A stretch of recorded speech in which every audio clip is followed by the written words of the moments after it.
Because of the weather, I'm going to try to keep this a little short. I'll do my best to minimize the generic platitudes that you usually hear at these things, and I will also try to comfort and confront some of the frustrations that many of you are experiencing right now.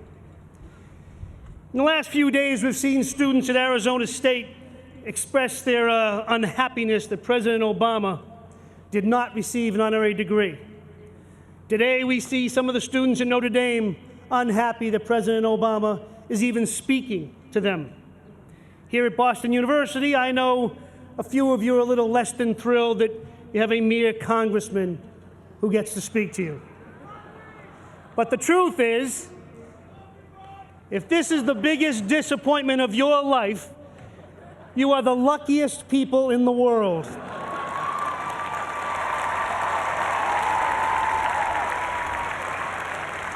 Life is full of disappointments. Some of them are big and some of them are small. You'll have to make your own decisions which one this one is.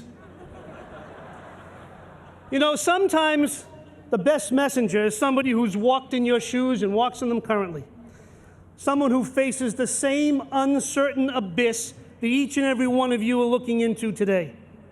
I know that I'm not Bono or Tom Cruise, but my daily life is more like yours than you can imagine.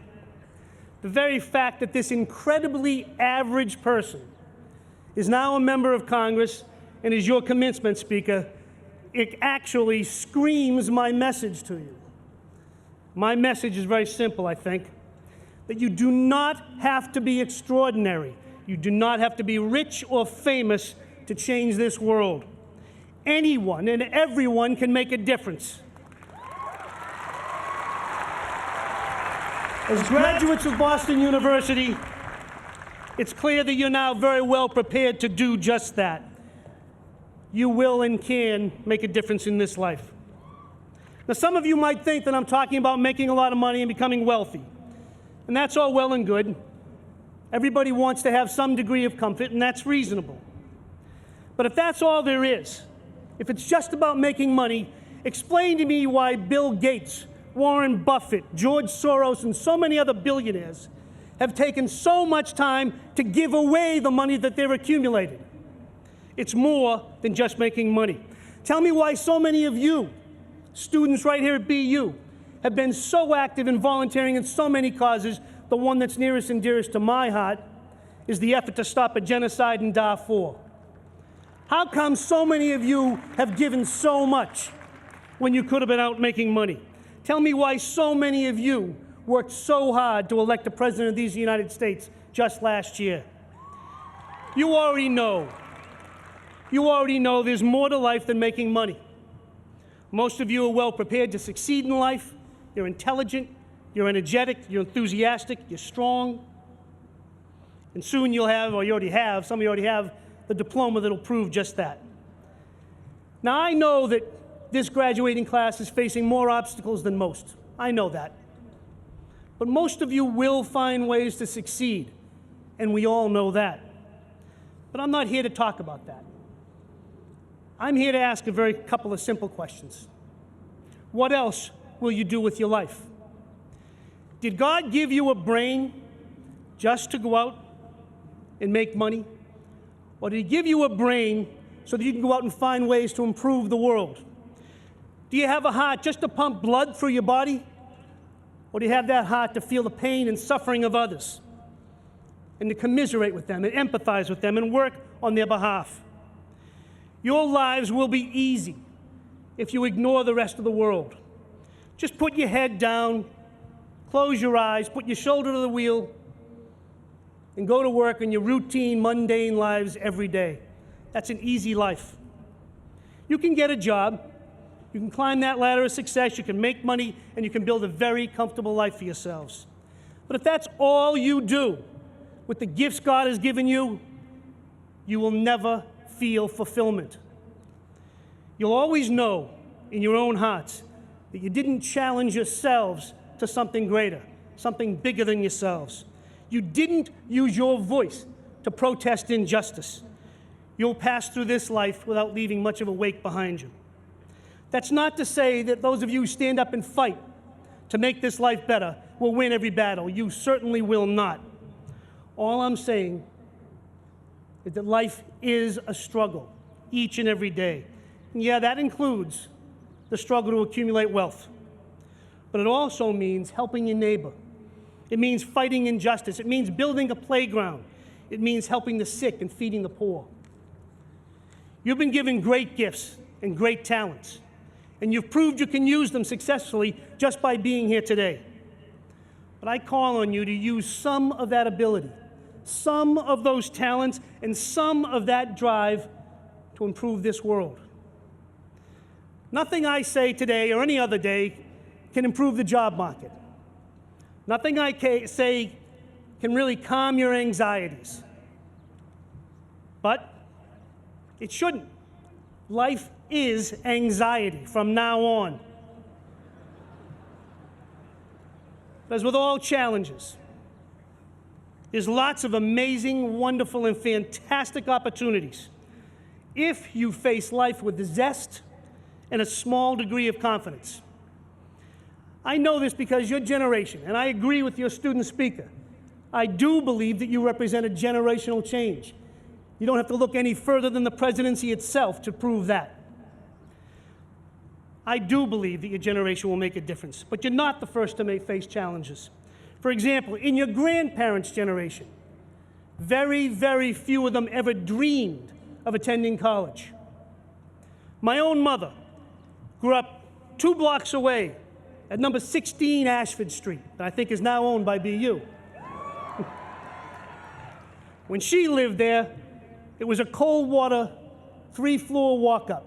She did not own the house. Her family never owned a home. They rented. The best night of the week for her was when she got into this very field on ladies' night to watch the Boston Braves. Like so many in her generation, her family had a limited education, no material wealth, and faced a deep economic depression at the same age that you are right now. Their horizons seemed, indeed, limited. Yet they saved the world from Nazism. They split the atom, they rebuilt Europe and Asia, they conquered outer space, they built America into the envy of the world, and they created the middle class. And more importantly for me, they deserve it. They deserve it. And they gave my generation the chance to be the first in history to enjoy a higher level of education, to go further than they had gone and to learn more than they had learned. My generation took advantage of it. We went to colleges in droves all around this country. We used computers and the internet to make our lives better. We unlocked the genetic code. We created cell phones. They didn't have cell phones when I was in college. And we made them a necessity, not a luxury. How many of you don't have cell phones? You have to have them. And we started the environmental movement. We faced our challenges too. Vietnam, the threat of nuclear annihilation, global economic competition, widespread divorce, communism, the struggle for gay rights, and the struggle against chauvinism and racism. We met some of those challenges successfully, but many of them are still here today. Our Vietnam might be your Iraq. Globalization faces you every day, and climate change is real. All I can tell you is that most of us made life work with our challenges. We built a better world than we found. It's by no means perfect, but it is wealthier, more equitable, more just, and more open than the one we inherited. And now it's your turn. We're almost done. Not quite, but we're almost done.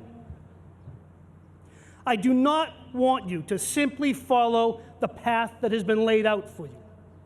I want you, I hope, I pray to God that you create your own path with knowledge of the past, but with your eyes fixed firmly on the future.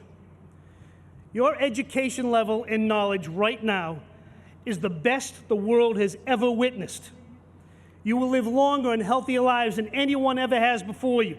Your student body is more diverse than ever. The pay gap between men and women is narrowing. Society is slowly embracing our gay brothers and sisters, and we have elected our first African-American president in history. Our world isn't perfect. Our world isn't perfect, but our pursuit for human equality of opportunity is closer than Martin Luther King ever witnessed. Your generation will discover ways to power our automobiles and our businesses in ways I can't imagine.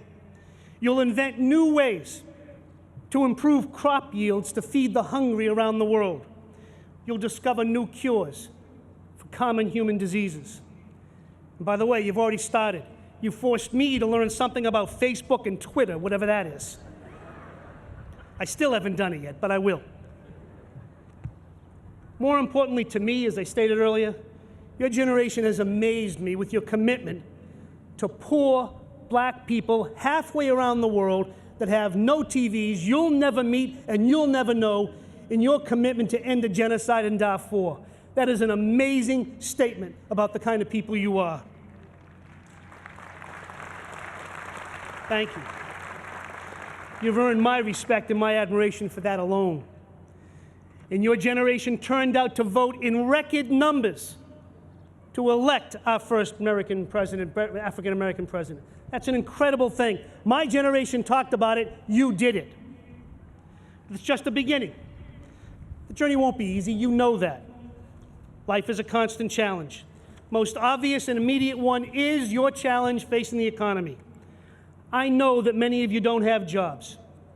I know that some of you who have jobs don't have the jobs that you want. I know that some of your parents have lost their jobs. And I know that some of you will probably have to defer graduate school because you can't afford to go. These challenges are real and they're difficult, but you are well prepared to face them. And over time, you will. The question I have for you is not whether you will succeed or how you'll do it. There is no doubt in my mind that you will. The question I have for you is what type of person will you be? What type of society will you build when this economic storm is over and the economy recovers? Will you focus so much on your own financial well-being that you become the greediest generation? Will you make college more expensive for the next generation of middle-income people? Will you close our borders to future immigrants? Will you stay committed to a cleaner environment? Some of you will succumb. You will pull that ladder of opportunity up behind you. Some of you, rather than confront the horrors of the world, will turn your back on the next genocide or the next natural disaster. And some of you will consider yourselves superior to those people who work as our waiters and our janitors. You will. But most of you won't. Most of you will emerge from the challenges that you face today more humble, more tolerant, more open to new ideas, more generous, and more humane, more willing to help build this country and this world into the place that you dreamed about while you were in college. We have to stabilize the economy as quickly as possible and then keep it strong. We need a strong economy. We need wealthy individuals. We need doctors, lawyers, business people, sports phenoms, and famous entertainers, and maybe one or two politicians. But we also need teachers, nurses, artists, ministers, soldiers, and social workers. This society needs every one of you, rich and poor, no matter what course you follow in life, to engage in society beyond your career. We need soccer coaches, community activists, Sunday school teachers, Girl Scout leaders, PTA members, and environmentalists. There are lots of ways to make a difference in the world. Some of you will make it rich and famous. But most of us will toil in obscurity every day, just as most of your parents and grandparents have done before you. That obscurity does not make us less important. I realize that in today's pop culture world, sometimes it seems that fame is all that matters. But with American Idol and The Bachelorette and all the other so-called reality shows, but I ask each and every one of you, in your life, Who's made more difference? Who's had a bigger impact? The person who created Grand Theft Auto, or a high school teacher and a college professor who might have opened up your mind? The Ali G show, or a high school classmate who died from a drug overdose? The Janet Jackson Super Bowl halftime show, or your own parents as they trudge to work every single day? They do deserve it. To make your life and this college graduation possible for you. Don't get me wrong, there is nothing wrong with fame and fortune in pop culture, as long as we do not undervalue the vast majority of us who live and work in obscurity.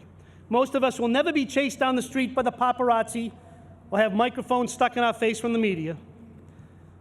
Most important question most of us will face is a question that you'll ask yourselves every single week. How can you make the best out of your routine life? How can you use the talents that God gave you to make your lives and the lives of people you love better? How can you make your own lives matter? The answer, I can't give you.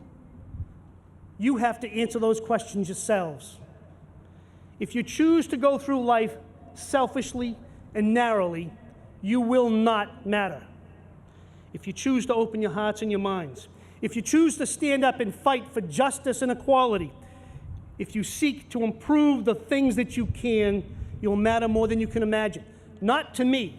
You will matter to yourselves, and you will matter to the next generation behind you. And to wrap it all up, to Boston University, I want to thank you for this incredible honor and opportunity. I'm proud to represent you in Congress, and I'm humbled that you'd even consider me worthy of this recognition. To the other honorary degree recipients, congratulations. Your achievements certainly deserve acknowledgement, and your presence at this commencement gives honor to these graduates. And by the way, to my coach, my friend, Coach Jackie Parker, a Somerville boy, and to his championship hockey team, congratulations for another great season.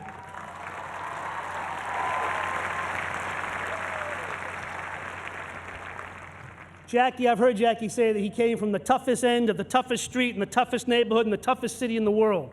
Well, that's not true. I did.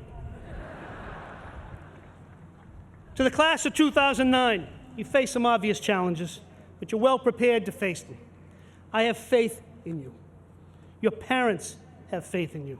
My entire generation has faith in you. In fact, we envy you. You're going to change the world. You're going to change it in ways we can't even imagine. But please remember, while you're doing that, with all these successes that you're going to have in life, you will enjoy some responsibility as well for your neighbor, for your country, for your environment, and for your children. I hope you improve the world that we're handing off to you much better than we ever did. God bless you and good luck.